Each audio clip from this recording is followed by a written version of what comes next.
ভাই ভাই ভাই ভাই ভাই যা তুই গিয়ে শুয়ে পড়, তুই এখন অসুস্থ, পরে কথা বলবো তোর সঙ্গে। কেন পরে কেন? তোর যদি কিছু বলার থাকে এখনই বল। কথা বাড়াস না ভাই। দাদা আমি মদ খেলাম না, তোর মতন কিন্তু মাথা লয়ে যায়নি, তাই যা বলার এখনই বল। তুই কাকে কি বলছিস? ছেড়ে দেবো, এখন কোনো হুঁশ নেই। কি বললি? আমার হুঁশ নেই মানে আমি মাথা? ঘরে চলে যা ভাই। দাদা আমি না মাতাল নই, একদম মন থেকে বলছি রে।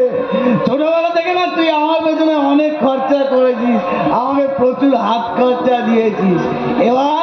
এবার তোর যা যা দরকার সব আমি তোকে দেব। তুই ঋণ শোধ করতে চাইছিস?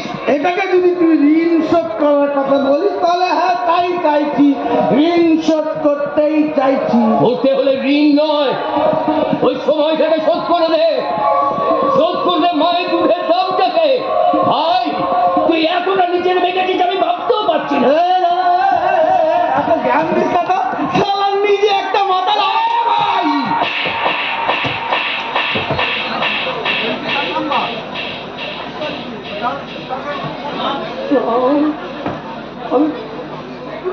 বাবা কিন্তু আমারও আছে দাদা, অকারণে আমার গায়ে হাত তোলার জন্য আমিও কিন্তু তোর গায়ে হাত তুলতে পারি।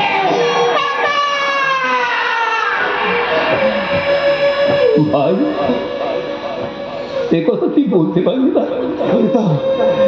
তুই তো বলতে বাধ্য করালি। আজ আমার